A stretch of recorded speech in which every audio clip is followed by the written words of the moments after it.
السلام علیکم، میں ہوں Adeel Hashmi and welcome to bright side with yours truly. آج ہمارے ساتھ جو گیسٹ ہیں، she is a very very special guest and we are very privileged to have her on this show. کچھ لوگ ایسے ہوتے ہیں کہ ان کے ایک دو الفاظ دنیا بدل دیتے ہیں. They thought that the bullet would silence us, but they failed. اس نہتی سی لڑکی کے 3 الفاظ نے دنیا بدل دی. When she said, I am Malala, but I'm also Shazia. I'm Kainat. And today, I'm not raising my voice. It is the voice of those 66 million girls. yes, we have with us today Malala Yousafzai, ایک چھوٹی سی بچی جو سوات سے اٹھی، اور وہ بچیاں جو تعلیم حاصل نہیں کر پاتی، دنیا بھر میں ان کی آواز بن کر پوری دنیا میں یہ لڑکی گونجی، نوبل پرائز بھی جیتا. And we are so lucky to have with us Malala Yousafzai. Stay tuned and let's talk to Malala.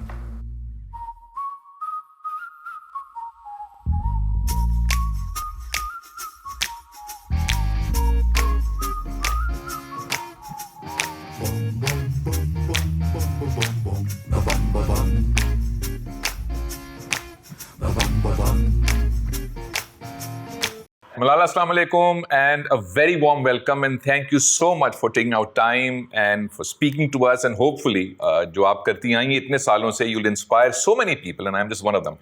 So thank you and a very warm welcome from Pakistan. سب سے پہلا میرا سوال، بہت سارے بچے مجھے ملتے ہیں جن کی نظر میں کامیابی جو ہے وہ ہوتا ہے کہ بہت سے پیسے ہوں، ایک بڑا سا گھر ہو، ایک گاڑی ہو, and that's where they stop. And when I ask them, do you have another definition of success? They haven't thought about it. میں یہ جاننا چاہتا ہوں کہ ملالہ یوسفزئی کے لیے کامیابی جو لفظ ہے اس کی ڈیفینیشن کیا ہے؟ When would you think that you are a successful person? سب سے پہلے آپ کا بہت شکریہ Adeel, you give me a chance to speak here. میں آپ کی بہت بڑی فین ہوں اور آپ کی کامیڈی کو اور آپ کی ایکٹنگ کو فالو کرتی ہوں. So I have followed you for many many years and you are a very funny person, so I really like your sense of humour. جہاں تک سکسیس کی بات ہے, میرے خیال میں یہ ایک ریلیٹیو ٹرم ہے اور سبجیکٹو بھی ہے, تو ہر بندہ اس کو اپنی زندگی کے مطابق ڈیفائن کرتا ہے. میرے لیے سکسیس دو طرف سے میں اس کو دیکھ سکتی ہوں. One is to see it in terms of my personal life, کہ میری زندگی کی اپنی جرنی کیا ہے اور میں اس میں کیا کرنا چاہتی ہوں. اور وہ میرا جو مشن ہے وہ ہے لڑکیوں کی تعلیم, کہ ایک ایسا دن میں دیکھ سکوں جہاں پر ساری بچیاں اور بچے اسکول جا سکے. اور جب تک وہ دن میں نہ دیکھوں میں یہ نہیں کہوں گی کہ میں نے کامیابی ابھی تک دیکھی ہے. مگر دوسری طرف مجھے یہ بھی معلوم ہے کہ یہ ایک بہت بڑا مشن ہے, یہ ایک بندہ نہیں کر سکتا. اس میں تمام لوگوں نے اپنا کردار ادا کرنا ہے, تنظیموں نے اپنا کردار ادا کرنا ہے, حکومتوں نے اپنا کردار ادا کرنا ہے. تو اس میں جو بندہ اپنا کنٹریبیوشن کرتا ہے اس کو بھی آپ ایک سکسیس کہہ سکتے ہیں. کہ اگرچہ باہر کی فیکٹرز ہے جس کو ہم کہتے ہیں کہ ایکسٹرنل فیکٹرز ہے, ہر ایک چیز آپ کے کنٹرول میں نہیں ہے, مگر کیا آپ اپنی طرف سے کوشش کر رہے ہیں؟ اگر آپ اپنی طرف سے کوشش کر رہے ہیں, اگر آپ کی زندگی میں ایک مقصد ہے, تو آپ خود کو کہہ سکتے ہیں کہ آپ کامیاب ہے. اور یہ کامیابی کا لفظ میرے خیال میں کبھی کبھی نامناسب ہی لگتا ہے, کیونکہ آپ ایک چیز اچیو کر لے, اگر آپ چاہتے کہ آپ کے پاس ایک گاڑی آ جائے, یا میں چاہتی ہوں کہ میں پاکستان میں ایک پروجیکٹ کروں, جب آپ ایک چیز شروع کرتے ہیں اس کے ساتھ آپ کو لگتا ہے کہ آپ اس سے بھی زیادہ کر سکتے ہیں. تو اگر اچھی کاموں میں ہے یا اپنی پروفائل بنانے میں ہے, ہر ایک چیز میں اٹس نیور انف, کبھی کافی نہیں ہوتا. تو اس طرح جو میں تعلیم ان چیزوں کے لیے کام کرتی ہوں, میرے لیے بھی یہ کام جاری رہتا ہے کہ اگر میں ایک اسکول بنا سکتی ہوں تو 2 کیوں نہیں بنا سکتی؟ اگر ایک ملک میں ایک لڑکیاں اسکول جا سکتی ہے تو تمام ملکوں میں کیوں نہیں جا سکتی؟ تو بس اپنی طرف سے کوشش کرے, یہ بہت ضروری ہے کہ آپ خود ہمت نہ ہاریں. ہم نے دونوں موضوع پہ بات کرنی ہے, ہمت نہ ہارنے پہ بھی اور ملالہ فنڈ پہ بھی, لیکن پہلے مجھے آپ کی تھوڑی سی جو اندر کی بات ہے وہ پتہ کرنی ہے. سب سے بڑی نہیں, لیکن کوئی ایسی زندگی میں کوئی ایسی کاوش یا ایسی کوئی achievement, I am sure Nobel price was one of them, جو آپ کی زندگی کا ایک حسین ترین لمحہ یا مومنٹ تھا, where you look back at that moment and you smile secretly. تو وہ کب تھا؟ اسکول کے زمانے میں تھا, پڑھائی کے زمانے میں تھا, ایوارڈز تھے, کون سا ایسا لمحہ تھا جس کو دیکھ کے ابھی بھی رات کو تنہائی میں خاموشی سے آپ مسکراتی ہیں اور اپنے آپ کو ایسے تھپ تھپاتی ہیں کہ ویل ڈن لٹل گرل؟ مجھے ہمیشہ وہ وقت یاد آتا ہے جب میں پاکستان گئی تھی 2018 میں، اور وہ ایک بہت عرصے کے بعد ہم گئے تھے، اور مجھے بہت ہی خوشی محسوس ہوئی تھی جب میں اپنے رشتہ داروں، دوستوں اور گھر والوں سے ملی. اور پھر میں سوات بھی گئی، اور سوات تو بہت ایک خوبصورت وادی ہے، تو وہاں جا کر اور بھی ایک دلی تسلی اور سکون مل گیا. ہمیں ہمیشہ ایک ادھورا پن محسوس ہو رہا تھا زندگی میں، مگر ایک بار گھر گئے اور ادھورا پن مٹ گیا. اس کو کہتے ہیں نا کہ آپ یو فیل کمپلیٹیڈ، آپ کو ایک لگتا ہے کہ آپ بس مکمل ہو گئے. تو اب میں چاہتی ہوں کہ میں دوبارہ بھی پاکستان جاؤں. اس کے علاوہ اور بھی بہت سارے مومنٹس ہیں، کہیں پہ پروجیکٹ کر رہے ہیں، کسی ایک بچی کا مستقبل تبدیل ہوتے ہوئے دیکھنا، کہ ایک بچی کو ایڈمیشن ملتا ہے، وہ کالج جاتی ہے، وہ اپنے فیملی کے لیے کچھ کرتی ہے. تو ایسے بہت سارے مومنٹس آئے جس پر بہت ہی دلی خوشی ملی ہے. جب میں نے یونیورسٹی اپلائی کیا تھا اور جب مجھے آکسفورڈ سے آفر آیا تب بھی میں بہت زیادہ خوش تھی، کیونکہ بہت ڈر لگتا ہے. آپ تعلیم کے لیے بات کرتے ہیں، بچوں چاہتے کہ بچے ہر ایک فیلڈ میں آگے جائے، بٹ جب آپ کی اپنی بات آتی ہے تو تھوڑا سا ڈر تو لگتا ہے کہ آپ خود اپنی پڑھائی میں اچھا کر رہے ہیں کہ نہیں. تو کافی سارا پریشر تھا، بٹ آخر میں مل گئی ایڈمیشن. میں نے سوات کی ایک بات بتانی ہے.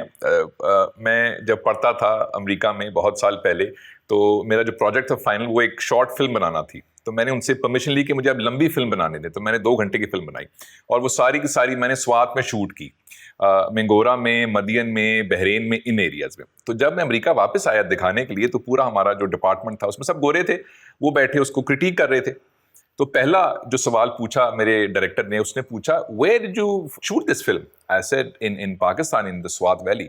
And I remember what he said. Jack اس کا نام تھا. اس نے کہا, Mr. Hashmi, is this Pakistan? Hey people, let's all move to Pakistan. تو مجھے وہ یاد ہے کہ سوات کی ویلی کا ان پہ کیا اثر ہوا تھا، صرف اس کے ویژولز کا ہی. اچھا، مجھے اس کی ایک فلپ سائڈ بھی پوچھنی ہے آپ سے ملالا. ایسا کون سا مومنٹ ہے جو کبھی کبھی یاد آتا ہے اور دکھ محسوس ہوتا ہے؟ جب اس لمحے بھی دکھ ہوا ہو. وہ فیض صاحب نے نا ایک خط میں لکھا تھا ایلس فیض کو جیل سے کہ دل میں اب بھی کچھ نرم گوشے ایسے ہیں جن سے تمہاری یاد چھو جائے تو وہ دکھتے ہیں. تو وہ نرم گوشہ کون سا ہے دل میں، جب کوئی بات اس کو چھوئے تو ابھی تک وہ چیز دکھتی ہے؟ 2-3 ایسے لمحے آئے ہیں جس پہ بہت ہی دلی تکلیف محسوس ہوئی ہے. ایک دفعہ میں جارڈن گئی تھی اور میں ادھر سیرین بارڈر پہ تھی. تو جارڈن اور سیرین کے بیچ کا جو بارڈر ہے، اور اس وقت وہ سیرین ریفیوجی کرائسس چل رہا تھا. اور میں نے دیکھا، کسی کو پتہ نہیں تھا، بٹ ہم ادھر گئے بارڈر پہ اور ہم نے دیکھا کہ ادھر مطلب 100-200 لوگ بارڈر کراس کر رہے. آپ جب اس لمحے کو دیکھتے ہیں کہ یہ لوگ اپنے گھروں کو چھوڑ کے آ رہے ہیں، کسی کے جوتے نہیں ہیں، چھوٹے چھوٹے بچے ہیں، ان کے ہاتھ میں تھیلے ہیں جن میں انہوں نے کچھ کپڑے پیک کیے ہیں، اور ان کو کچھ پتہ نہیں ہے کہ وہ کہاں جا رہے ہیں، ان کا گھر کہاں پہ ہوگا، ان کو چھت بھی ملے گی کہ نہیں، ان کو کھانا بھی ملے گا کہ نہیں، کتنی دیر تک یہ اپنے گھر سے باہر ہوں گے. تو بہت ہی تکلیف اور درد محسوس ہو رہا تھا، بٹ وہ اس درد کے مقابل کچھ بھی نہیں تھا جو ان لوگوں پہ تھا. تو مجھے تو ان بچوں کے مستقبل کی فکر ہو رہی تھی کہ ان بچوں کی تعلیم کا کیا ہوگا اور ان کے خاندانوں کا کیا ہوگا. اور ان میں زیادہ تر خواتین اور بچے ہوتے جو بے گھر ہو جاتے ہیں. تو ریفیوجی کرائسس ایک بہت بڑا ایشو ہے. تقریباً 80 ملین سے زیادہ لوگ یا تو اپنے ملک کے اندر وہ مہاجر بن جاتے ہیں، یا ملکوں سے باہر ریفیوجیز یا IDPs بن جاتے ہیں. تو ایک بہت بڑا مسئلہ ہے، گلوبل ایشو ہے یہ. اور اس کے علاوہ اور بھی چند مومنٹس آئے ہیں بہت، لائک خاندان میں کوئی وفات ہو جائے. میری دادی وفات پا گئی تھی، تو مجھے بہت دکھ ہوا تھا کیونکہ ہم UK میں تھے اور ادھر پاکستان جا بھی نہیں پا رہے تھے. مگر ان سارے لمحوں میں صبر سب سے بہترین حکمت عملی ہے، جس طرح ہمیں بتایا جاتا ہے. تو وہ صبر سے کام لینا چاہیے اور سیکھنا چاہیے. اچھا، ایک چھوٹی سی جان کے اوپر اتنی توقعات ہیں، ہر جگہ دیکھو تو ملالہ، پھر ملالہ فنڈ، پھر ذمہ داری اتنی. 130 ملین لڑکیاں ہیں جو تعلیم حاصل نہیں کر پا رہی. ان کے لیے آپ ایک تحریک کہہ لیں، جنگ کہہ لیں، مشن کہہ لیں، جو بھی لفظ کہہ لیں. پھر انٹرویوز ہوتے ہیں، پھر اپنی بھی ایک زندگی ہوتی ہے انسان کی. اتنی توقعات، اتنی ایکسپیکٹیشنز، یہ ان کندھوں پہ کیسے رہتی ہیں؟ رات کو نیند کیسے آتی ہے؟ مجھے تو کل رات کو اس خوف سے نیند نہیں آئی کہ مجھے ملالہ کا انٹرویو کرنا ہے. لیکن آپ نے اتنا بڑے بیڑے اٹھا رکھے ہیں، تو آرام سے سوتی ہے رات کو؟ گھبراہٹ نہیں ہوتی روز صبح ایک نیا چیلنج ہوگا، نئے کیمراز ہوں گے، نیا ایک مسئلہ ہوگا. How do you deal with all these expectations? ایک طرف تو انسان پہ بہت پریشر ہوتا ہے کہ لوگوں کی توقعات ہے، ایکسپیکٹیشنز ہے اور آپ نے اتنا سارا کام کرنا ہے، بٹ دوسری طرف آپ کی اپنے بھی ایکسپیکٹیشنز ہوتے ہیں اور میرے خود سے بھی بہت زیادہ ایکسپیکٹیشنز ہیں. میں بہت شکر گزار ہوں کہ اللہ تعالیٰ نے مجھے اتنی سپورٹ دی ہے لوگوں کی طرف سے، اور میں یہ سمجھتی ہوں کہ آپ کو جب سپورٹ ملتا ہے، آپ کو جب ایک پلیٹ فارم ملتا ہے تو اس کی پیچھے ضرور کوئی وجہ ہوتی ہے، ایک مقصد ہوتا ہے، اور اس مقصد کو آپ نے بہت ہی سیریس لینا ہے اور اس پہ کام کرنا ہے. تو یہ تو اب میرے زندگی کا ایک کام بن گیا ہے کہ یہ کام کرنا ہے. تو جتنا میں کر سکتی ہوں اتنا میں کروں گی. اور جب میں سوات میں تھی 2008 اور 9 اس دوران طالبان نے اعلان کیا تھا ریڈیو پہ کہ کوئی بھی لڑکی اسکول نہیں جا سکتی سوات میں، اور اس وقت میں نہیں جا سکتی تھی اسکول. مجھے یاد ہے وہ صبح جب میں اٹھی، وہ 15 جنوری 2009، اور مجھے گھر پہ بیٹھنا پڑا. مجھے وہ وقت بھی یاد ہے جب میرے بھائی وہ اپنا اسکول بیگ لے کے اسکول جایا کرتے تھے اور میں نہیں جا سکتی تھی. کیونکہ میں لڑکی ہوں، لڑکیوں کو تعلیم حاصل کرنے کی اجازت نہیں تھی. اور کبھی کبھی ہم چھپ چھپ کے اسکول جاتے تھے کیونکہ انہوں نے پھر 4 جماعت تک لڑکیوں کو الاؤ کر دیا بہت زیادہ پریشر کے بعد. تو اس وقت میں 5ویں جماعت میں تھی اور ہم نے کہا چلو ہم گھر کے کپڑے پہن کے بیگ کو چھپا کے پھر بھی اسکول جائیں گے. تو جب میں وہ وقت یاد کرتی ہوں، میں سوچتی ہوں کہ اس وقت ملالہ چاہ رہی تھی کہ پوری دنیا اس کے لیے بولے، پوری دنیا سوات کی بچیوں کے لیے آواز اٹھائے. تو دنیا میں ابھی 130 ملین بچیاں ہیں جو ہمیں کہہ رہی ہے کہ ہم ان کے لیے آواز اٹھائیں، ان کے حق کے لیے بات کریں. لڑکے لڑکیاں سب جو اس عمر میں ہے کہ وہ اسکول میں ہو، ان کے لیے آواز اٹھانا ضروری ہے، کیونکہ یہ ان کی مستقبل کا سوال ہے. ان کی صحت، ان کی معیشت، بہت ساری چیزوں کا سوال ہے. ہمیں پتہ ہے کہ اگر ایک لڑکا لڑکی اسکول سے باہر ہو تو اس کا ایک بہت بڑا اثر ہوتا ہے ان کی پوری زندگی پر، اور نہ صرف ان پر بلکہ ان کی معاشرے پر، ان کے ملک پر بھی. ملالہ مجھے یہ بتائیں کہ جب بھی انسان کوئی چیز تبدیل کرنے کی کوشش کرتا ہے تو ظاہر ایک مزاحمت آتی ہے، ریزسٹنس آتی ہے، طرح طرح کے حملے ہوتے ہیں. انفیکٹ یہ تو بہت اچھا کام ہے، سائنس میں بھی ایسے ہوا. گیلیلیو کو نہیں مانتے تھے کہ جس ٹیلیسکوپ سے اس نے جب دیکھا کہ سورج جو ہے وہ اس کے گرد دنیا گھومتی ہے. ابھی تک ایسی بھی تنظیمیں ہیں جو کہتی ہیں کہ دنیا جو ہے وہ فلیٹ ہے، وہ فلیٹ ارتھرز کی تنظیم ہے. وہ ایسے بھی لوگ ہیں جو کہتے ہیں کہ انسان کبھی چاند پہ گیا ہی نہیں، وہ کانسپریسی ہے. تو جب آپ اپنا کام کرنے نکلتی ہیں and then you get hate speech, لوگ جو ہیں وہ ٹانگ کھینچتے ہیں، حوصلہ شکنی کرتے ہیں، الزامات لگاتے ہیں، کہتے ہیں نہیں یہ تو فلانا ہے، یہ تو کوئی کام ہی نہیں ہو رہا. تو اس سے تو جو ایموشنلی انسان کمزور پڑتا ہے، انسان کی موٹیویشن کم ہوتی ہے، اس کی انسپریشن کم ہوتی ہے. تو ہیٹ اسپیچ کے ساتھ کیسے ڈیل کرتی ہیں آپ؟ اب تو آسان بہت ہو گیا، آن لائن جس کو جو مرضی کہہ دو، جس پہ جو مرضی الزام لگا دو. تو یہ جب ایک بمبارڈمنٹ آتی ہے تو اس سے اپنے آپ کو، اپنے کور کو، اپنی انسپریشن کو، اپنی ویژن کو، اپنی موٹیویشن کو کیسے سنبھال کر رکھتی ہے؟ کہ نہیں بھائی اس کی طرف توجہ مت دو. اثر تو ہوتا ہوگا نا ان باتوں کا. ہاں، یہ کافی مشکل سوال ہے، اور میں اپنے آپ کو ہمیشہ یاد دلاتی ہوں کہ کرٹیسزم آتی ہے، تنقید آتی ہے، اور کبھی کبھی اچھی تنقید بھی آتی ہے. میں اس کو پڑھ بھی لیتی ہوں. اگر کوئی اچھی سی بات کر رہا ہے جس کا شاید میں نے نہ سوچا ہوگا تو میں اس کو بہت سیریسلی لے لیتی ہوں تاکہ میں اس پہ عمل کر سکوں اگر اس بات میں وزن ہے. مگر اس کے علاوہ ایسی بھی کامنٹس آتے ہیں جس میں بس لوگ کہتے ہیں کہ ہم آپ سے نفرت کرتے ہیں، آپ ایگزسٹ ہی نہ کریں. تو بندہ کہتے ہیں میں کہاں جاؤں، کیا کروں. بٹ میں پرسنلی اس کو نہیں لیتی، کیونکہ اگر آپ ایسے مشن پہ ہے تو آپ کو ان چیزوں کو بالکل پرسنلی نہیں لینا چاہیے، کیونکہ آپ ایک نظریے کی ریپرزنٹیشن کرتے ہیں، آپ ایک آئیڈیالوجی بن جاتے ہیں. تو اس پہ اگر آپ پہ تنقید وغیرہ آتی ہے، لائک ہوتا ہے اس طرح، ہم بھی تنقید کرتے ہیں، ہم پہ بھی تنقید آتی ہے، تو پرسنلی نہ لیں.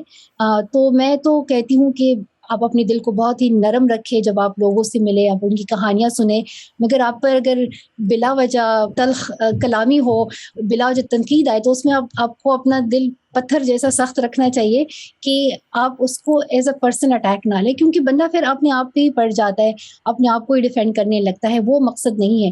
اگر کوئی مجھ پہ تنقید کرتا ہے تو میں ان سے بس یہی سوال پوچھوں گی کہ لڑکیوں کو تعلیم دینے میں کیا برا ہے؟ کیا آپ نہیں چاہتے کہ لڑکیاں تعلیم حاصل کر سکیں؟ کیا یہ ایک اسلامی حق نہیں ہے؟ کیا یہ ایک انسانی حق نہیں ہے ایک لڑکی کا؟ کیوں ہم ایسی دنیا میں رہ رہے کہ اس میں بچے اور بچہ پڑھ نہ سکے؟ پڑھنا لکھنا تعلیم حاصل کرنا ہر ایک بچے کا حق ہونا چاہیے. ہمیں پتہ ہے ہم آج کل ایسی دنیا میں رہ رہے ہیں جہاں پر ہمارے پاس ٹیکنالوجی ہے, ہمارے آس پاس معلومات بہت تیزی سے پھیلتی ہے. سوشل میڈیا پہ دیکھیں, ٹی وی پہ دیکھیں, ہر جگہ پر انفارمیشن ہے. تو ایسی دنیا کے لیے ہمیں تیار رہنا ضروری ہے کہ ہم تعلیم یافتہ ہو, ہمیں چیزوں کی سمجھ آئے اور ہم چیزوں پہ سوال بھی اٹھا سکیں. آج کل فیک نیوز بھی ہے, مس انفارمیشن بھی پھیل رہی ہے, تو آپ اس میں کس طرح پتہ لگائیں گے کہ یہ چیز صحیح ہے یا غلط ہے؟ میں یہ بھی لوگوں سے کہتی ہوں کہ تعلیم جو ہے وہ یونیورسٹی یا اسکول کے 12ویں جماعت تک ختم نہیں ہوتا. تعلیم کو آپ اپنی زندگی کا حصہ بنائیں کہ آپ ہمیشہ نئی معلومات حاصل کریں, آپ اپنے آپ کو اپڈیٹ کیا کریں, نئی پرسپیکٹیو سنیں, کیونکہ ہم چیزیں بدلتی جاتی رہتی ہے. تو مجھے ابھی بھی لگتا ہے کہ میں ایک اسٹوڈنٹ ہوں اور ہم سب کو ہمیشہ اسٹوڈنٹ ہی رہنا چاہیے پوری زندگی. ویری کوئکلی, ملالہ فنڈ نے اب تک کیا کام کیا ہے اور جرنی کیسی رہی ہے ملالہ فنڈ کی؟ کیونکہ لوگ کہتے ہیں ارے یہاں تو روپے پیسے آ گئے, یہاں ضرور کچھ فشی ہے. That's how many people in Pakistan think. The moment there's money involved, then their radars get turned on. So give us a little overview and the journey of Malala Fund. جی ہاں, اب میں ایکسپلین بھی کروں گی کہ ایک N G او کیسے چلتا ہے. So Malala fund is basically N G O جو کہ پاکستان, نائجیریا, یو ایس اور یو کے میں رجسٹرڈ ہے, اور اس کو لوگ سپورٹ کرتے ہیں. اس کو میں پرسنلی بھی سپورٹ کرتی ہوں, اور لوگ اس کو ڈونیٹ کرتے ہیں, انڈیویجولز, کارپوریٹس, آرگنائزیشنز. اور ملالہ فنڈ جو ہے اس کا مشن ہے لڑکیوں کی تعلیم کے لیے کام کرنا اور ایک ایسی دنیا بنانا جہاں پر لڑکیاں پرائمری اور سیکنڈری ایجوکیشن حاصل کر سکے. اور اس کے لیے ہم دوسرے ایجوکیشن ایکٹیوسٹ کے ساتھ کام کرتے ہیں 10 ممالک میں, جن میں Pakistan, Nigeria, Brazil, Afghanistan, India اور بھی ممالک شامل ہے, کیونکہ یہ وہ ممالک ہے جہاں پر بچوں کی اسکول سے باہر کی تعداد سب سے زیادہ ہے. تو ہم نے ان ممالک سے شروع کیا ہے. پاکستان میں ہم نے سب سے زیادہ کام کیا ہے, ادھر ہم ایجوکیشن ایکٹیوسٹ کو سپورٹ کر رہے ہیں. یہ وہ لوگ ہیں جو کہ لڑکیوں کی تعلیم پر کام کر رہے ہیں. ان میں سے کچھ ریسرچ کام کر رہے, کچھ پالیسی لیول چینجز پہ سجیشن دے رہے, وہ حکومت کے ساتھ کام کر رہے کہ کون سی ایسی پالیسیز ہمیں لانی چاہیے جس کی وجہ سے اور بچے اسکول جا پائیں گے. وہ حکومت پہ پریشر ڈال رہے ہیں کہ وہ بجٹ کا اور جی ڈی پی کا جو صحیح پروپورشن ہے وہ تعلیم کے لیے ڈیڈیکیٹ کرے. جی ڈی پی کا 4 to 6% اور بجٹ کا 20% جو کہ زیادہ تر ممالک نہیں کرتے, تو ان پہ یہ پریشر ڈالنا ضروری ہے. اس کے ساتھ ساتھ وہ تعلیم کی معیاری کے بارے میں بات کرتے ہیں کہ کوالٹی ایجوکیشن ہونا چاہیے. بچے جو سیکھ رہے ہیں وہ ان کی مدد کرے, ان کے مستقبل میں ان کو تیار کرے ان کے فیوچر کے لیے. اور چند اگر میں اگزامپلس دوں تو لبنان میں ایک تبشورہ ہے, وہ آرگنائزیشن جو ہے وہ ڈیجیٹل ایجوکیشن پہ کام کر رہے ہیں اور وہ لبنان کے بچوں اور سیرین ریفیوجیز بچوں کی مدد کر رہے ہیں. اور ایک ایسا ماڈل ہے جس میں الیکٹریسٹی اور ان چیزوں کے خرچے بہت کم ہیں, ان کا یوزیج بھی بہت کم ہے. تو اس قسم کی چیزوں کو آپ بہت بڑے اسکیل پہ یوز کر سکتے ہیں, ایفیشینٹ بھی ہے. اور اس کے ساتھ ساتھ پاکستان میں ہمارے بہت زیادہ چیمپئنز ہیں. ان میں ایک ہے ہارون, جن کا ایک آرگنائزیشن ہے تعلیم آباد, اور وہ آئی پیڈز اور ڈیجیٹل پلیٹ فارمس پہ ایجوکیشن دے رہے ہیں بچوں کو. تو ہم چاہتے ہیں کہ ایسی پروجیکٹس کو ہم سپورٹ کیا کریں تاکہ بچیاں جو ہے وہ جلد از جلد اسکول جا سکے. اس کے علاوہ ہمارا ایک اسکول بھی ہے شانگلہ میں, جو کہ میں نے نوبیل پیس پرائز اور دوسرے ڈونیشنز کی مدد سے بنایا ہے. اور یہ شانگلہ میں پہلا گرلس کا ہائر سیکنڈری اسکول ہے. اس سے پہلے بچیاں جو تھی وہ پرائمری کے بعد اسکول جاری نہیں کر پاتی تھی, تو وہاں پر بہت زیادہ بچیاں پڑھ رہی ہے, وہ بہت خوش ہے. وہ سائنسز پڑھ رہی ہے, وہ آرٹس کا کام کر رہی ہے, وہ چیس میں حصہ لے رہی ہے, وہ اسپورٹس میں حصہ لے رہی ہے, وہ شاعری کر رہی ہے, وہ اپنا آرٹ دکھا رہی ہے. اور اس اسکول کی وجہ سے بہت بڑی امید بچیوں کو مل گئی ہے. تو آپ سوچ سکتے ہیں کہ اگر ایسے اسکول پورے پاکستان میں ہو, پوری دنیا میں ہو, تو کتنی ساری لڑکیوں کا مستقبل تبدیل ہو سکتا ہے. It is very normal and natural to feel demotivated or tired or get bogged down. بھائی اتنے چیلنجز ہیں, اتنی مصیبتیں ہیں, آج موڈ نہیں ہے, کوئی درد ہے, تھکاوٹ ہے, کبھی خیال ایسا آیا کہ ارے یار بہت ہو گیا, میں نے کوئی ٹھیکہ اٹھایا بس, سب کا بس بہت ہو گیا, میں ننھی سی جان ہوں یار, میری اپنی بھی زندگی ہے, جو مجھ سے ہونا تھا ہو گیا, بس اب کوئی اور کرے, کبھی خیال ایسا آیا؟ Do you ever think of giving اپ؟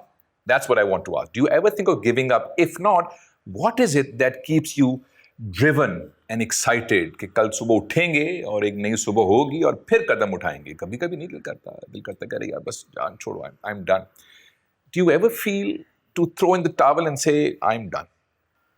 شکر ہے ایسے خیال کبھی نہیں آتے, مگر یہ خیال ضرور آتا ہے کہ میں اور بھی کام کروں, اور بھی محنت کروں, اور کہ ہم یہ جو اب ہم کر رہے اس سے بھی زیادہ کریں, کیونکہ ایک ارجنسی ہے, ایک ایمرجنسی ہے. جتنا ہم زیادہ ٹائم لیں گے اتنی ہی زیادہ بچیاں ہمیشہ کے لیے اسکول سے باہر رہ جائے گی. ہمیں پتہ ہے کہ اس کووڈ کے وقت پر بھی بہت سارے ممالک میں اسکول بند رہے کافی عرصے تک. ایسے وقت میں بہت ساری بچیوں کو گھر کے کاموں میں مدد کرنی ہوتی ہے, بہت ساری بچیوں کی زبردستی یا کم عمری میں شادیاں بھی کرائی جاتی ہے, اور وہ لڑکیاں پریگننٹ ہو جاتی ہے ٹین ایج میں, وہ کبھی اسکول دوبارہ واپس نہیں جا پاتی. اس کے ساتھ ساتھ ان کی فیملیز ان کی ایجوکیشن کو کبھی بھی پرائیورٹائز نہیں کرتی. اگر وہ ایک بچے کی مدد کر سکتے تو اکثر وہ لڑکی کی مدد کرتے ہیں. But this is all on average, like statistics ہمیں یہی بتاتے ہیں. اس کے علاوہ بہت ساری بچیاں ہیں ان کے خواب ادھورے رہ جاتے ہیں, تو میں ہمیشہ ان بچیوں کا سوچتی ہوں جن کے خواب ادھورے رہ جاتے ہیں, اور سوچتی ہوں کہ ہمیں ایک اور بھی دن ضائع نہیں کرنا چاہیے, ایک اور گھنٹہ بھی ضائع نہیں کرنا چاہیے, تاکہ سارے بچے جلد از جلد اپنے اسکولوں میں واپس جا سکے. اور یہ ہم سب کے لیے ایک ارجنسی کا ٹائم ہے. آپ سوچیں لاکھوں کی تعداد میں بچے اسکول سے باہر ہیں, اس سے ایک اکنامک لاس بھی ہو رہا ہے. ہم نے ایک اسٹڈی کی تھی جس میں بتایا جاتا ہے کہ تقریباً $30 ٹریلین دنیا لوز کرے گی اگر تمام بچہ تعلیم حاصل نہ کرے. مگر اگر دوسری طرف سے دیکھا جائے, اگر تمام بچہ اسکول جائے, وہ معیاری تعلیم حاصل کرے, تو ہم $30 ٹریلین اکانومی میں ڈال سکتے ہیں. کیونکہ جب بچہ اسکول جاتی ہے وہ تعلیم حاصل کر سکتی ہے, وہ اپنے صحت کا خیال رکھ سکتی ہے, وہ اپنے بچوں اور خاندان کی صحت کا خیال رکھ سکتی ہے, وہ اپنے حق کے لیے بات کر سکتی ہے, وہ کام پہ جا سکتی ہے, اپنے لیے کما سکتی ہے, وہ کسی پہ ڈپینڈنٹ نہیں ہوتی, وہ اکانومی میں اپنا کنٹریبیوشن ڈالتی ہے, تو اس کا جو امپیکٹ ہے وہ پھر ملٹیپلائی کرتا ہے. اچھا مجھے یہ بتائیں کہ اگر آپ کے پاس وہ الادین کا چراغ ایک ہو اور اس کو رگڑے اور ایک جن نکلے, اور جن کہے جی آپ کی کوئی ایک خواہش میں پوری کروں گا, لیکن شرط یہ ہے کہ وہ خواہش پاکستان کے لیے ہونی چاہیے. تو ایک تو میں پتہ ہے کہ جی education is your forte, education is آپ کا دل دھڑکتا ہے اس کے لیے. ایجوکیشن کے علاوہ اگر کوئی ایسی خواہش ہو آپ کی پاکستان کے لیے, what would that wish be? I love this Pakistani جن. میری پاکستان کے لیے بہت ساری خواہشات ہے, بہت سارے خواب ہے, کیونکہ پاکستان میں بہت پوٹینشیل ہے. ہمارے ہاں بہت زیادہ ینگ لوگ ہیں, اور نوجوانوں میں ایک پوٹینشیل ہوتی ہے کہ وہ اپنے ملک کا مستقبل روشن کر سکے اور ملک کی خدمت کرے. تو میری یہی خواہش ہوگی کہ ہماری جو خواتین ہیں, لڑکیاں ہیں, ان کو پارٹیسپیشن کا حق حاصل ہو, تاکہ بس سب لوگ جس بھی بیک گراؤنڈ سے آتے ہیں, مائنورٹی سے آتے ہیں, کسی بھی جنس سے آتے ہیں, ان سب کو برابر کے حقوق حاصل ہو, اور کسی کو بھی ان کے شناخت کی بنیاد پر نہ روکا جائے, ان کے شناخت کی بنیاد پر کسی کے ساتھ کوئی ظلم اور زیادتی نہ ہو. ہم سب ایک دوسرے کو انسان ہی سمجھے, یہی ہمارے دین کا پیغام ہے, یہی ہماری روایات کا پیغام ہے کہ آپ ایک دوسرے کے ساتھ انسانی سلوک کریں, ایک دوسرے کے ساتھ رحم دلی سے پیش آئے. یہی ایسی تعلیمات ہے جس پہ لوگ بالکل توجہ نہیں دیتے, وہ چھوٹی چھوٹی چیزوں کے پیچھے پڑے ہوتے, کیا پہنے کیا نہ پہنے, اور کیسے دیکھے کیسے نہ دیکھے. اور بٹ آپ وہ جو اہم تعلیمات ہے اس پہ آپ فوکس کریں, جس میں بتایا جاتا ہے کہ آپ زکوٰۃ دیں, آپ لوگوں کی خدمت کریں, آپ ان لوگوں پہ رحم سے پیش آئے جو کہ معاشرے میں بہت زیادہ مشکلات کا سامنا ان کو کرنا پڑتا ہے. آپ یتیموں کے بارے میں سوچیں, آپ مسکینوں کے بارے میں سوچیں. تو ایسی تعلیمات پر تھوڑی سی توجہ دینی چاہیے. اور میں چاہتی ہوں کہ پاکستان میں کوئی بھی نفرت نہ ہو کسی بھی انسان کے خلاف، چاہے وہ ان کے مذہب کے نام پہ ہو یا ان کی اقلیت کے نام پہ ہو یا ان کی کسی بھی شناخت کے نام پہ ہو. تو ایک ایسا پاکستان ممکن ہے، ہم بنا سکتے ہیں، ہم سب اکٹھے رہتے ہیں اور ہمیں اس ڈائیورسٹی پہ فخر ہونا چاہیے. دیکھیے ہم کتنے لکی ہے کہ ہمارے پاس اتنی کلچرل ڈائیورسٹی ہے، ہم مختلف زبانیں بولتے ہیں، ہمارے مختلف ٹریڈیشنز ہے، ہمیں ان کو شیئر کرنا چاہیے، ان پہ فخر کرنا چاہیے. اور یہ سب جو ہے یہ ہماری پاکستانیت کا حصہ ہے. یہ سب کچھ ہمارے کلچر اور ہمارے مذہبی شناخت جو یہ سب ہمارے پاکستانی ہونے کا حصہ ہے. وہ جو نفرت کی بات کی آپ نے، اس ملک میں محبت بھی اتنی ملتی ہے کہ میں فیض صاحب کا وہ شعر مجھے بھی یاد آیا آپ کی بات سے کہ حلقہ کیے بیٹھے رہو اس شمع کو یارو، کچھ روشنی باقی تو ہے ہر چند کے کم ہے. تو شاید محبت تھوڑی سی کم ہے پر ابھی ہے اور انشاءاللہ اس کو ہم بکھیر دیں گے.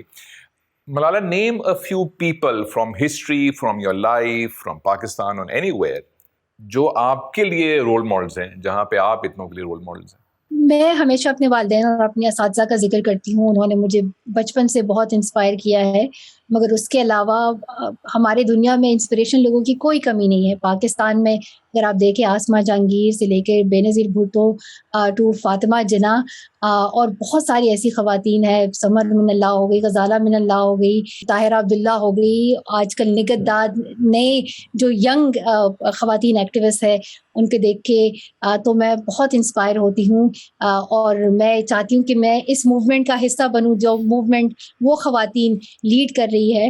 اور ایسے بہت ساری خواتین ہیں جن کا ہمیں نام شاید معلوم نہ ہو، مگر وہ دن رات محنت کر رہی ہے اور کام کر رہی ہے ایک برابری کے معاشرے کے لیے. تو ان سے میں بہت انسپائر ہوتی ہوں. اور بہت سارے بچے بچیاں ہیں بہت ہی انسپریشنل ہے، لڑکے لڑکیاں دونوں. اور جو ینگ لوگ ہیں نا، ان کو جو اپنے آپ پہ یقین رکھتے ہیں، جو انوویٹو ہے، جو صرف مسئلوں کے بارے میں بات نہیں کرتے بلکہ ان کے حل کے بارے میں بات کرتے ہیں، تو وہ بچے بہت انسپریشنل ہوتے ہیں. وہ سائنس، ٹیکنالوجی، بہت ساری فیلڈز میں حصہ لے رہے ہیں اور انوویٹو ہو رہے ہیں، چیزیں انوینٹ کر رہے ہیں. تو پاکستان ماشاءاللہ بہت ہی ٹیلنٹڈ اور اسکلڈ لوگ ہیں یہاں پر، تو اس کو بھی دیکھ کے بہت خوشی ہوتی ہے.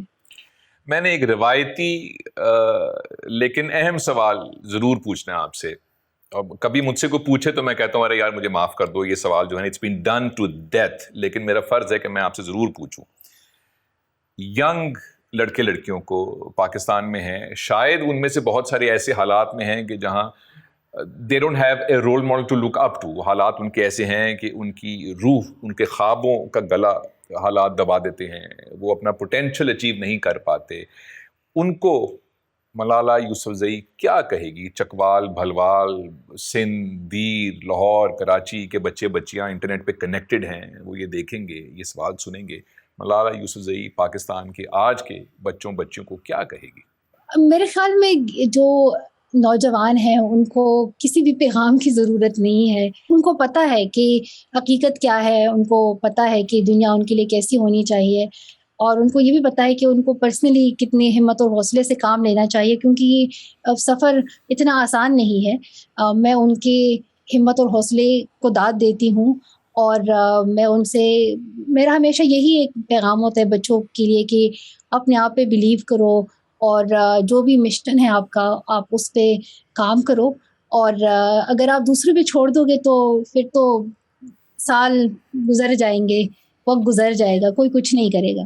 تو اگر آپ نے کوئی چیز تبدیل کرنی ہے تو اس کے لیے آپ خود اپنی طرف سے کچھ نہ کچھ ضرور کریں، باقی لوگ پھر آپ کو جوائن کر لیں گے. ایک بندہ چاہیے ہوتا ہے جو اس کو لیڈ کر سکے، پھر آپ کو معلوم ہی نہیں ہوگا اور آپ کے پاس سینکڑوں ہزاروں لوگ شامل ہو جائیں گے اور آپ حیران رہ جائیں گے کہ دوسرے لوگ بھی یہی خواب دیکھ رہے تھے، کسی نے کچھ بولا ہی نہیں. تو آپ لیڈر بن سکتے ہیں، آپ چیزیں بنا سکتے ہیں، آپ ابھی اپنا ایک موومنٹ بنا سکتے ہیں. یہ نہ سوچیں کہ آپ نوجوان ہیں، ٹین ایجرز ہیں اور آپ کچھ کر نہیں سکتے. میں لوگوں سے کہتی ہوں کہ آپ کو تبدیلی لانے کے لیے کوئی 50-60 سال کا نہیں ہونا پڑتا، آپ کسی بھی عمر میں کر سکتے ہیں. باقی اگر ہم چند چیزوں کی بات کریں تو جو آپ کے لیڈرز ہیں، جو آپ کے local M N As, M P As جو بھی ہے، آپ ان کو بھی انگیج کریں، ان کو بتائیں کہ آپ کے علاقے میں وہ کیا کام کرے. تو آپ ایسے طریقے ڈھونڈیں جس میں آپ پالیٹکس میں انگیج کر سکتے ہیں یا آپ ان تک اپنی آواز پہنچا سکتے ہیں. آپ پریشر ڈالیں گے تو کچھ نہ کچھ ہو جائے گا. آپ میڈیا کو بھی یوز کر سکتے ہیں, سوشل میڈیا کو بھی یوز کر سکتے ہیں. مطلب ایک طرف تو ہم اپنے خیالات کا اظہار کرتے ہیں سوشل میڈیا پہ کہ بس میں نے کچھ کہہ دیا, اور یہ شاید اس موومنٹ کا حصہ ہے, مگر اس کے علاوہ بھی چیزیں کرنی ضروری ہے. آپ دوسری لوگوں کو انفارم کریں, آپ اپنے ایم این ایز وغیرہ پہ پریشر ڈالیں, آپ موومنٹس بھی لیڈ کر سکتے ہیں. ایسے بہت سارے طریقے جس کے تھرو آپ کام کر سکتے ہیں. تو باقی میں تو لیڈرز اور ان سے کچھ کہنا چاہوں گی کہ آپ کو پتہ ہے کہ نوجوانوں کی کیا آواز ہے, وہ کیا چاہتے ہیں, تو آپ ان کی ضرور سنیں. بحیثیت لیڈر آپ سب کا خواب ہوتا ہے کہ آپ اپنے ملک کو بہتر بنائیں. آپ نے تو یہی وعدہ کیا ہے اپنے عوام کے ساتھ ووٹ لے کے کہ ہم اس ملک کو بہتر بنائیں گے. تو جب آپ یہ وعدہ کرتے تو پھر آپ کو یقینی بنانا چاہیے کہ تعلیم سب بچوں کو ملے, وہ معیاری تعلیم ہو. اس کے علاوہ صحت سب لوگوں کو حاصل ہو. صحت کی سہولیات تمام لوگوں کے لیے برابر ہونی چاہیے اور سب کو ملنی چاہیے. اس کے علاوہ معیشت اچھی ہونی چاہیے, مہنگائی کم ہونی چاہیے. تو اگر آپ ان چیزوں کو پرائیورٹائز کریں اور اپنے وعدے پورے کریں تو ملک بہتر ہو جائے گا. تو میں بس نوجوانوں کا یہ پیغام لیڈرز تک کنوے کرنا چاہتی ہوں, اور ان کو پتہ ہے کہ کیا کرنا چاہیے. What is it in your life which you think یار یہاں سے مجھے روشنی سے محسوس ہوتی ہے, اس کام سے, اس شخص سے, یہ کرنے سے, یا اس چیز کو اوائڈ کرنے سے؟ میرے خیال میں یہ کافی مشکل سوال ہے. آپ اس کو بہت سارے اینگل سے دیکھ سکتے ہیں, مگر میں اس بات پر بہت ہی شکر گزار ہوں کہ میں اپنے والدین سے انسپریشن لیتی ہوں, اپنے مذہب, اپنے کلچر سے سیکھتی ہوں. اور ایسی یہ جو ایکٹیویزم وغیرہ ہے, اس کے لیے اتنی آپ کو کوئی ریسرچ نہیں کرنی پڑتی. اس کا مطلب بس یہ ہے کہ آپ حق کے ساتھ کھڑے ہو, اور ہم سب کو پتہ ہے کہ ظلم کیا ہے اور حق کیا ہے, اور یہ ہم سب اپنی آنکھوں سے دیکھ سکتے ہیں. اور ہمارا دل ہمیں بتاتا ہے کہ ایک چیز جو ہے یہ بالکل ظلم ہے, یہ ناانصافی ہے, اور یہ نہیں ہونی چاہیے. تو میرے لیے وہ بچوں کی تعلیم ہے کہ یہ ہر ایک بچے کو ملنی چاہیے, وہ کسی بھی خاندان سے آتا ہو, کسی بھی بیک گراؤنڈ سے آتا ہو, غریب ہو, امیر ہو, عیسائی ہو, ہندو ہو, مسلمان ہو, پشتون ہو, سندھی ہو, بلوچی ہو, پنجابی ہو, ان سب بچوں کو تعلیم کا حق حاصل ہونا چاہیے. بس آپ حق کے ساتھ کھڑے ہو, اور جیسے کہ قرآن میں ہے کہ حق جیتا ہے, اور جو دروغگوئی ہے یا جو جھوٹ ہے اس کی شکست ہوتی ہے. تو انشاءاللہ حق ہی جیتے گا, سچائی ہی جیتے گی. What do you love about Pakistan? آپ کا تو آنا بہت کم ہوتا ہے, تو ایسی کیا کوئی 1 2 3 چیزیں ہیں پاکستان کے بارے میں؟ ایک تو دل دھڑکتا ہے میرا, تو جب بھی میں باہر جاؤں اور پرچم دیکھوں پاکستان کا, یا کسی ایونٹ کے اوپر باہر قومی ترانہ بجتا ہے, تو میں تو رو پڑتا ہوں. بٹ لیکن ٹینجبل یا کوانٹیفائبل ایسی کیا چیز ہے پاکستان میں جس سے آپ کو بہت محبت ہے؟ آپ بہت سارے ممالک میں جائیں, آپ کو وہاں پر پاکستانی ملیں گے جو کہ بہت ہی اچھا کام کر رہے مختلف فیلڈز میں, سائنس سے لے کر politics and N G Os, ہر ایک فیلڈ میں آپ کو پاکستانی نظر آئیں گے. اور مجھے ہمیشہ بہت فخر محسوس ہوتا ہے جب میں ان کو دیکھتی ہوں. اور آپ کو پاکستان میں بھی ایسے بہت سارے لوگ ملیں گے جو کہ حق کے لیے آواز اٹھا رہے ہیں, ان کی تنظیمیں ہیں, وہ پروٹیسٹ کر رہے ہیں, انہوں نے بہت زیادہ اچیومنٹس بھی حاصل کی ہے پچھلے دہائیوں میں, سالوں میں. تو ان کے کام کو دیکھ کر میں بہت انسپائر ہوتی ہوں, اور میں چاہتی ہوں کہ میں ان کی طرح کام جاری رکھ سکوں. ہمارے پاس آپ کو پتہ ہے آسمہ جہانگیر تھی, اور اس کے علاوہ اور بھی بہت ساری خواتین ہیں جو مجھے بہت انسپائر کرتی ہیں اپنے ایکٹیویزم سے. اور ہم اس کے علاوہ پاکستان میں اتنی ساری خوبصورت جگہ ہیں, تو میں اس کو بھی بہت مس کرتی ہوں کہ میں خود دیکھ سکوں اور لوگ بھی دیکھ پائے اس کو. اور ہمیں اس کا بہت ہی فائدہ اٹھانا چاہیے. ہمارے پاس ٹورزم کی انڈسٹری ہے, اور ہم بہت ساری فیلڈز میں آگے جا سکتے ہیں. آج کل NFT جو ہے اس میں پاکستانی بہت آگے ہے, تو اس کو دیکھ کے بھی بہت خوشی ہوتی ہے. ایک اور چیز مجھے بہت پسند ہے وہ ہے کہ جب کوئی نیوز آتا ہے اور کوئی ڈیفیکلٹ سچویشن ہوتا ہے تو پاکستانی لوگ نیوز بہت اچھے بناتے ہیں. وہ بس ہر ایک چیز کو مزاح سے لے لیتے ہیں کہ بس آپ ہنسو مسکراؤ. آئی تھنک مشکل وقت کو آپ ایسے ہی گزار سکتے ہیں کہ آپ بس ہنسے مسکرائے, 2 3 میمز بنائیں. تو وہ بھی اچھا لگتا ہے. مجھے مل گئے کچھ مہینے پہلے ایک, اب تو نہیں رہے وہ, لیکن پہلے وہ ابھی حال ہی میں ایک منسٹر تھے, چلو بتا دیتا ہوں, کوئی بات نہیں, ان سے میری دوستی ہے, سائنس کے منسٹر تھے. تو میں نے ان سے پوچھا ایک باتوں میں, میں نے کہا آپ کے اوپر بہت میمز بنتی ہیں تو غصہ آتا ہے؟ کہتے نہیں, مجھے تو بہت لطف آتا ہے. میں نے کہا آپ کی پسندیدہ میم کون سی ہے جو آپ ہی بنی ہے؟ تو انہوں نے یہ میم بتائی جو میں بتانے لگا ہوں آپ کو. تو کہتے ہیں مجھے کسی نے میم بھیجی میری فوٹو لگا کے کہ میں یہ پوچھ رہا ہوں سائنس کی انڈسٹری سے کہ اگر پکوڑوں کو دیکھ کر منہ میں پانی آتا ہے تو پانی کو دیکھ کر منہ میں پکوڑے کیوں نہیں آتے؟ اگر میمز ہم ایکسپورٹ کرنا شروع کر دیں تو پاکستان کی ایکسپورٹس کہاں سے کہاں پہنچ جائیں گی. اچھا, آخری دو سوال. Do you think some time in the future ever do you aspire to be the prime minister of this great country? Do you think that may happen at some point? اگر سیاسی جواب دوں تو ابھی کوئی پلان نہیں ہے, کیونکہ میرا فوکس جو ہے وہ ہے تعلیم, ایجوکیشن, اس کے لیے میں کام کرنا چاہتی ہوں. اور میرا اگر آپ کا مقصد ہے تبدیلی تو تبدیلی کے لیے بہت سارے راستے آپ کے سامنے موجود ہے. ضروری نہیں ہے کہ آپ سیاست کا راستہ اپنائیں, اور اگر آپ سوشل ایکٹیویزم کرنا چاہتے ہیں, NGOs کے تھرو کام کرنا چاہتے ہیں, سول سوسائٹی کے ساتھ کام کرنا چاہتے ہیں, آپ حکومتوں کے ساتھ پھر بھی کولیبریٹ کر سکتے ہیں. کولیشنز بنتی ہے, اس طرح کی میکینزمز ہے جس کے تھرو آپ سب کو انگیج کر سکتے ہیں کہ ایک ہی ویژن ہے, ایک ہی مقصد ہے کہ ایک تعلیم یافتہ پاکستان ہو, سارے بچے معیاری تعلیم حاصل کر سکے.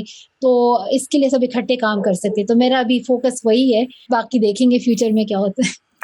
بالکل سیاسی جواب. Okay, last question. Do you think آج کل ایوریج ٹائم جو ہے وہ 3 سال ہے, تو کون 3 سال؟ Okay, last question. Do you think اور ڈو یو ایک to come back home? I'm calling Pakistan home. Do you think you'll ever be able to come back home and live here peacefully and continue your work? کیا آپ کو لگتا ہے ایسا دن طلوع ہوگا کہ ملالہ یوسفزئی اسی مٹی اسی سرزمین میں آ جائے گی؟ وہ ایک مصرع ہے کہ پہنچی وہیں پہ خاک جہاں کا خمیر تھا. تو جہاں سے یہ لڑکی چھوٹی سی اٹھی تھی, جس مٹی سے اٹھی تھی, جس مٹی کی خوشبو لے کر اٹھی تھی, جو سورج کی کرنیں پڑتی تھیں اس کے اوپر, اسی علاقے میں یہ واپس آ پائے گی کبھی زندگی میں, اور پرسکون پرامن زندگی, اپنی بقیہ زندگی گزارے گی اپنا مشن کامیاب کرتے ہوئے. Do you think that's a possibility? میرے خیال میں بات پاسبلٹی کی نہیں ہے, بات ایک امید کی ہے. اور میں یہ امید کرتی ہوں کہ میں پاکستان جلد از جلد جا سکوں, وہاں پر رہ سکوں, اور وہاں میرا رہنا اور آنا جانا بہت ایک معمول کی بات بن جائے. تو میں 2018 میں گئی تھی, اور میں امید کرتی ہوں کہ میں دوبارہ بھی پاکستان جا سکوں, ایک معمول کی بات بن جائے. وہاں پر میں اپنے دوستوں سے مل سکوں, اپنے رشتہ داروں سے مل سکوں, وہاں پر اپنا کام جاری رکھ سکوں. اور پاکستان وہ میرا ملک ہے, وہ میری شناخت ہے, اور میں اس پہ فخر کرتی ہوں جس طرح ہر ایک پاکستانی کرتا ہے. اور میں اس شناخت پر کو ریپرزینٹ بھی کرتی ہوں ہر جگہ پر. میں جب جاتی ہوں میں نے ہمیشہ اس پر فخر محسوس کیا ہے, اور سب کو بہت ہی فخر کے ساتھ بتایا کہ میں پاکستانی ہوں. انشاءاللہ ہم اپنا کام جاری رکھیں گے, اور جس طرح آپ کو پتہ ہے فیض نے بہت خواب دیکھے ہیں پاکستان کے لیے, تو ہم ان خوابوں کو, ان امیدوں کو جاری رکھ سکے, اور ایک ایسا پاکستان بنائے جہاں پر پیار محبت بانٹے. یہ پاسبل ہے, یہ ممکن ہے, ہم ایسا کر سکتے ہیں. پاکستان میں بہت پوٹینشیل ہے, اور تھوڑی دیر باقی ہے, انشاءاللہ جلد آئیں گے. اچھا, مجھے شرارت کرنی ہے آخری سوال کی, میں نے کہا تھا, لیکن شرارت, وہ لڑکی جو 12-14 سال کی عمر میں پاکستان سے گئی تھی, اور اب یہ لڑکی جس کی شادی ہو گئی, جو اتنا بڑے بڑے کام کر رہی ہے, یہ ایک عورت بن گئی, تو وہ بچی اور یہ آج کی ملالہ, اس میں کیا فرق ہے؟ مجھ سے ہمیشہ پوچھا جاتا ہے کہ تم اپنے وہ ینگر سیلف سے کیا کہو گی, کیا میسج دو گی, اور میں ہمیشہ کہتی ہوں کہ میں اس کو میسج نہیں دوں گی, میں اس سے میسج لوں گی. کیونکہ جب آپ چھوٹے ہوتے ہیں, آپ بچے ہوتے ہیں, آپ کی بے شمار خواب ہوتے ہیں, آپ کسی بھی کنسٹرینٹ کا نہیں سوچتے, کوئی حد ہی نہیں ہوتا آپ کے خوابوں کا. اور میں بڑوں کو ہمیشہ یہی کہتی ہوں کہ تھوڑا سا وہ بچپن کا جو آپ کی امیدی ہوتی ہے آپ اپنے ساتھ لے آئے آپ کی اپنی ایڈلٹ لائف میں بھی. تو میں اس سے کہتی ہوں کہ بس آپ مجھے اور بھی انکریج کریں تاکہ میں اپنا یہ جدوجہد جاری رکھ سکوں بچوں کی تعلیم کے لیے. اور جب آپ ایک مشن کے لیے کھڑے ہوتے ہیں تو آپ کو اس پہ یقین کرنا ہوتا ہے, کیونکہ اگر آپ خود اس پہ یقین نہیں کریں گے تو باقی لوگ کیا کریں گے. تو اگر آپ اس پہ بلیو کرتے ہیں, آپ کو اس پہ مکمل ایمان ہے, تو وہ پھر ہو کے ہی رہتا ہے. آپ کو محنت کوشش کرنی ہوتی ہے. تو جو چھوٹی ملال ہے, میں اسے کہوں گی کہ بس چیزیں ٹھیک چل رہی ہے, انجوائے کر رہی ہوں, شادی ہو گئی ہے اور بس کام جاری رکھ رہی ہوں. آپ مجھے اور تسلی دیں. Malala, thank you for your time. میری جو بیٹی ہے 17 سال کی, زینب نام ہے, وہ آپ سے ملی بھی تھی. اس نے ایک کتاب سجیسٹ کی ہے کہ ملالا آپا سے کہنا ہے کہ وہ یہ کتاب ضرور پڑھے اگر انہوں نے نہیں پڑھی. آپ نے یہ کتاب پڑھی ہے؟ جی میں نے پڑھی ہے, میں نے لکھی بھی ہے, پڑھنی پڑی مجھے. Malala, it was an honor, it was a pleasure, it was a privilege to have you on the show. Thank you for your time. Thank you so much. آپ کے لیے ایک دعا یہ ہے کہ آپ سلامت رہیں 1000 برس, ہر برس کے ہوں دن 50,000. You've been inspiration, you've been a role model, you've been a hero, and thank you so much for joining us and sharing your ideas with. God bless you, Malala. Thank you so much. Thank you, بہت شکریہ.